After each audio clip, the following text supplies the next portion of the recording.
हमें आज़ाद news channel में आपका स्वागत है। आइए मिलते हैं सुभाराम प्रजापति, उत्तराखंड सरकार राज्य मंत्री जी से। हमें उनसे पूछते हैं कि उन्होंने कोरोना वायरस महामारी से बचाव के लिए अपने नगरवासियों के लिए क्या क्या कार्य किए हैं, तथा ये भी जानना चाहेंगे कि जो कोरोना वायरस के बढ़ने के बाद भी जो सरकार जो ढील दे रही है, इसका क्या औचित्य है। आइए बात करते हैं। जी धन्यवाद आपके चैनल का। और मैं सबसे पहले तो कहूँगा कि माननीय मोदी जी को 1 साल हुए, उनको बधाई देना चाहूँगा और उनको ये भी बधाई दूंगा कि कोरोना वायरस महामारी से किस तरह हमारे पूरे देश को बचाया। और मैं अपनी प्रदेश की सरकार को भी ये कहना चाहूँगा, उनका भी माननीय त्रिवेंद्र सिंह रावत का भी धन्यवाद करना चाहूँगा, जिसने इतने सख्ताई हमारे बॉर्डर सील करके हमारे प्रदेश को बचाया। उनका भी मैं बहुत बहुत धन्यवाद आपके चैनल के द्वारा माध्यम से कहना चाहता हूँ।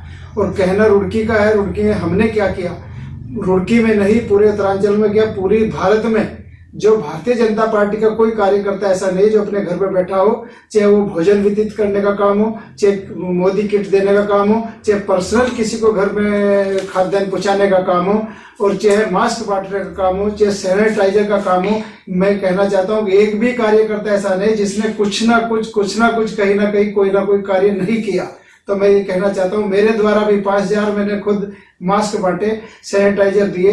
और कुछ घर में बता नहीं सकता जिनके घर में हमने बिना किसी के बताए गए उनके पहुंचाया, जो ये महसूस करते वाकई लगा, जिनके घर में कोई जा भी नहीं पाया था, जिनका ये भी नहीं पता लगता कि अब गरीब है, तो उनके घरों तक भी हमने पहुंचाया। और हमारी जो संघ मातृ शक्ति है, उनके निर्देशन में जितना काम रुड़की में हुआ, मैं कहूँ सोच नहीं सकते। अभी भी हमारा नारसन बॉर्डर पे चल रहा है, जिसने मुझे भी हमारी संघ की तरफ से आया था कि भाई वहाँ जाके देखो। तो नारसन बॉर्डर पे फिलहाल भी जो वहाँ से व्यक्ति आ रहे हैं, उनके भोजन की पूरी व्यवस्था आज की तारीख में भी चल रही है। और जो आपने कहा कि ये रोज बढ़ रहे हैं, ये उत्तराखंड में नहीं पूरे देश में बढ़ रहे हैं। और ये ऐसी बीमारी है जिसमें जो है इसका पता ही नहीं अभी तक चल पाया, ऐसी ये बीमारी है। फिर भी हमारी सरकार ने जितने इंतजाम किए, यहाँ पे कितने बेड थे उसे 10 गुना बढ़ा दिए, यहाँ के हॉस्पिटल बढ़ा दिए, यहाँ के हमारे वेंटिलेटर बढ़ा दिए। ऐसी अब कोई ऐसी हमारी व्यवस्था में कोई कमी नहीं रही। और जहाँ पहाड़ों पर जा रहे वहाँ के प्रधान को जिम्मेदारी दी, और प्रधान को ये निर्देश दिया कि टोटल खर्चा हमारी सरकार, उत्तराखंड सरकार उठाएगी। पर प्रधान की देखेंगे, प्रधान वहाँ के हर व्यक्ति को जानता है, अगर कोई अदर वहाँ घुसता है तो प्रधान से तुरंत उसे रोक रहा है। और हमारे इस पर पूरी तरह काबू होगा, क्योंकि ये एक महामारी है, ये कोई ऐसी बीमारी नहीं है, ये अभी कहीं पकड़ में नहीं पाए हुए। इसका जो हमारी सरकार को जो संदेश देना था, इसके बचाव का जो संदेश देना था, वो हमारी सरकार ने दे दिया है। अभी भी माननीय प्रधानमंत्री ने कहा है कि अगर राज्य सरकार हल्का और भारी नियम बना सकती है अपने अनुसार, जहां हमें लगेगा कि यहाँ ज्यादा है तो हम उसे रोकेंगे, और जहां लगेगा है, क्योंकि जीवन भी यापन करना है, अर्थव्यवस्था भी हमारी होगी कि आदमी को जिएगा कैसे, कोई कब तक क्या कर सकते हैं, तो कहीं ना कहीं काम पे भी जाना है। इसलिए सरकार ने जो ढील दी, वो हम सबकी सुविधाएं को, हम सबकी घर में किस तरह हमारा घर चलेगा, उसके लिए भी सरकार ने ऐसा कदम उठाया कि इसलिए ढील दी गई है। और अगर ये लगा इस ढील के बाद भी कुछ ऐसा महसूस दिया, तो हमारी सरकार की हर मिनट हर घंटे नजर है, हमारी सरकार तुरंत कोई ना कोई एक्शन लेगी अगर कोई भी दिक्कत आई। उत्तराखंड वासी बाहर फंसे हुए थे, उनको उत्तराखंड में लाने के लिए, और जो उत्तराखंड में दूसरे स्टेट के नागरिक फंसे हुए थे, उनको भेजने के लिए आपकी सरकार द्वारा क्या कार्य किए गए। हमारी सरकार ने सबसे पहले तो मैं हरिद्वार की बात कहना चाहता हूँ कि हरिद्वार में 1200 लोग तीर्थ के लिए आए थे, और वो पूरी ट्रेन लेकर आते हैं गुजरात से, वो पूरी की पूरी ट्रेन उसमें फंस गई। उसके पूरे को निकालने का काम माननीय मदन कौशिक जी ने, हमारी त्रिवेंद्र सरकार ने किया। उसके बाद जितने भी प्रवासी, कम से कम 1.5 लाख प्रवासी जो हमारे बंधु भाई बाहर के फंसे हुए थे, उन्हें यहाँ मंगाने का काम किया। और यहाँ से अभी रुड़की से भी हमने भिजवाए। ये हमारा वो रहा, किसी से कोई पैसा नहीं खर्च किया गया। हमने होटल तक, धर्मशाला तक उनके खाने का इंतजाम, उनका रहने का फ्री का इंतजाम कराया गया। जब तक उनका अपना सिस्टम था उन्होंने दिया। उसके बाद में जब लॉकडाउन के फंसने के बाद किसी से कोई पैसा नहीं दिलवाया गया। होटल वाले को स्पेशल निर्देश दिया गया इनका कोई पैसा नहीं ले सकता। और जितने भी हमारे पास 1.5 से पौने 2 लाख हमारे जो बाहर भाई फंसे हुए थे, वो सब ये आए। उनके सबके लिए हमने रहने का, खाने का पूरा इंतजाम करा, उनकी नौकरी का इंतजाम हो गया, उसका एक सेल हमने इंडस्ट्री एरिया में नया बनवा दिया है। उनके लिए जिस जिस काम पे वे लगे थे उसी की सुविधा के अनुसार उनका हमने यहाँ पे पूरा रजिस्ट्रेशन कराया जा रहा है, उन्हें उसी काम पे यहाँ पे रखा जाएगा। अभी 5 लाख की अभी माननीय आज ही अखबार में माननीय त्रिवेंद्र सरकार ने निकाली, 50,000 माननीय धन सिंह रावत जी ने अपने सहकारिता बैंक में निकाली। अभी बैंक खोल रहे हैं हम, उसमें इनकी जगह देने का। हमारे प्रदेश का एक भी व्यक्ति जो बाहर फंसा हुआ था वापस आ गया, एक भी परेशान नहीं होगा। हर के लिए काम, हर हाथ को काम देने का काम हमारी सरकार उठा रही है। हमारे प्रदेश में इससे पहले 2017 में केवल 62 बेड थे आईसीयू के, आज 251 है। वेंटिलेटर यहाँ 37 थे, आज 113 है। डॉक्टर्स यहाँ 1084 से आज 2153 डॉक्टर्स हैं। बाई मैप मशीनें जो केवल 4 थी, आज 33 मशीनें जो यहाँ देख रही हैं, जो इसका कोरोना के लिए जो इंतजाम किए गए हैं। और 1000 रुपये हर एक के खाते में डाल दिए गए हैं। जो प्रवासी भाई आए हैं हर एक के खाते में डाल चुके हैं। और जो भी मोदी सरकार के किसानों में गए वो अलग मैटर है, पर यहाँ के विधवा पेंशन के 3-3 महीने का खाना, 3-3 महीने का राशन हर गरीब परिवार को पहुंच गया है, जिससे ये था कि 2-3 महीने लॉकडाउन में कोई भी गरीब परेशान ना हो। उसके लिए हर एक जरूरी इंतजाम हमारी सरकार ने किया। और माननीय त्रिवेंद्र सरकार को तो मैं एक और बधाई देना चाहता हूं। पूरे भारत में केवल गरीब लोगों के लिए आयुष्मान कार्ड बना, पर माननीय त्रिवेंद्र की सरकार ने अपनी ईमानदारी दिखाते हुए पूरे उत्तराखंड का, चाहे वो गरीब हो चाहे अमीर हो, हर एक का आयुष्मान कार्ड बनाया। मैं उसको बधाई देना चाहता हूं। हमारी सरकार हर एक आदमी के साथ है और आज तक त्रिवेंद्र की सरकार पे कोई भी बेईमानी का दाग नहीं लगा। ऐसे हमारे माननीय त्रिवेंद्र मुख्यमंत्री जी हैं, उनकी सरकार में 0 टॉलरेंस का काम चल रहा है। और इसी ईमानदारी के साथ त्रिवेंद्र के बढ़ते कदम इस उत्तरांचल को नई दिशा दिखाएगा। मंत्री जी, एक बात आपसे और जानना चाहेंगे, जैसे 4 धाम की यात्रा चल रही है, हरिद्वार से जो हमारा प्रवेश द्वार है वहां से लेकर ऊपर तक चारों धाम तक रेस्टोरेंट वाले, होटल वाले, लॉज वाले, धर्मशाला वाले सब परेशान हैं, उसके लिए आप क्या कहेंगे? नहीं, अभी तक तो सभी परेशान हैं, पर आज ही माननीय त्रिवेंद्र जी ने कहा कि हम उसके बाद बैठक चलेगी 1-2 दिन में कि हम 4 धाम कौन सी तारीख से खोलना चाह रहे हैं, किस किस कंडीशन में खोलना चाहिए, उसके बाद ही पता लगेगा, क्योंकि वो उन्हीं लोगों का काम है। माननीय त्रिवेंद्र जी उसमें क्या फैसला लेंगे, पर उसके लिए पूर्वोपर उन पर पूरा इंतजाम है। पूर्वोपर उसके लिए जब तक नहीं होगा, जब तक वो 4 धाम खोलेंगे, बहुत जल्दी प्रॉपर 4 धाम खुलने वाली।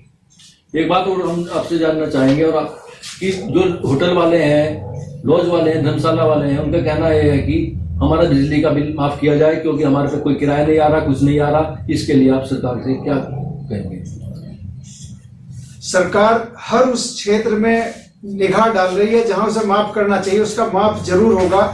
आप समझे, जो होटल वाले इस कंडीशन के लोग हैं, कुछ बड़े होटल वाले हैं, उन्हें तो हो सके ना हो, पर छोटे होटल वाले को जो ये लग रहा है कि जिसे वाकई देना चाहिए, उसके लिए सरकार उसकी तरफ बिल्कुल देखेगी।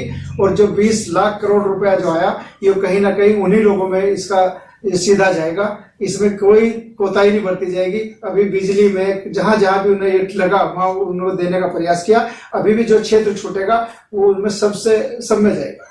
इस समय आपको उत्तराखंड सरकार और देश सरकार ने आपको कौन कौन से पद दिए हैं और क्या क्या जिम्मेदारियां आपके ऊपर सौंपी गई हैं? मैं सबसे पहले त्रिवेंद्र सरकार का फिर बधाई दूंगा कि मुझे उन्होंने इस लायक समझा कि मुझे अपने टीम में शामिल किया, और मुझे माटी कला बोर्ड जो मेरा हक भी था और जो कम से कम जिसके लिए मैं जानता भी था, वो मुझको दिया। मुझे बहुत अच्छा लगा कि मुझे वही विभाग दिया जो मुझे चाहिए था, जो होना चाहिए था।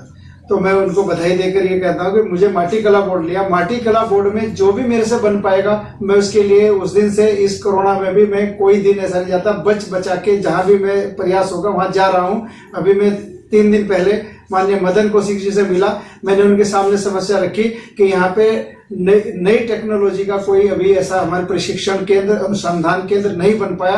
तो उन्होंने तुरंत किया कि मेरी ये केवल मेरी जिम्मेदारी है, इसको मैं करवा कर दूंगा, बाकी काम जो भी होगा मुख्यमंत्री से कहूंगा। पर केवल माननीय मदन कौशिक जी ने प्रशिक्षण केंद्र की एकदम मुझे, क्योंकि मैं उन्हें भेंट करने गया था, मिट्टी के कप, मिट्टी की केतली, और आपने भी देखा होगा जब हमारे पास आए अगर चाय, तो मैं उस दिन से जिस दिन से बनाया केवल मिट्टी के बर्तन में ही चाय पिलाता हूँ, और खुद भी मिट्टी के बर्तन में चाय पीता हूँ, क्योंकि मिट्टी के उसमें नंबर 1 तो हमारी जो प्रकृति को कोई नुकसान नहीं है।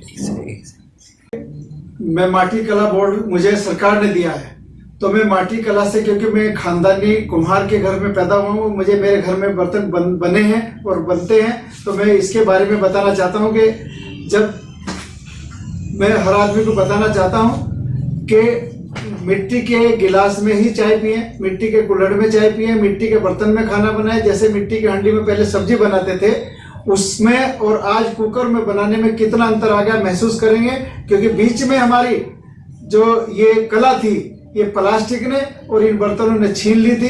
अभी आपने महसूस करा होगा, जब से भारतीय जनता पार्टी माननीय मोदी जी सरकार में आई, उन्होंने अपील करी कि दिए जलने चाहिए, चाइनीज लड़ी नहीं जलनी चाहिए, तब से दिए से और हमारे इनसे इतनी बिक्री हो रही है। हमारा समाज बहुत खुश है और उन्होंने अपनी पुरानी संस्कृति पे हम सब जनता को ला दिया है। और प्लास्टिक ने भी ये बता दिया है कि उसके जब इसलिए नहीं आए, जब लोगों को महसूस होगा कि प्लास्टिक में हमने पानी और चाय पी के हम कैंसर की बीमारी तक ग्रस्त हो गए, पूरा भारत इसकी चपेट में आ गया है।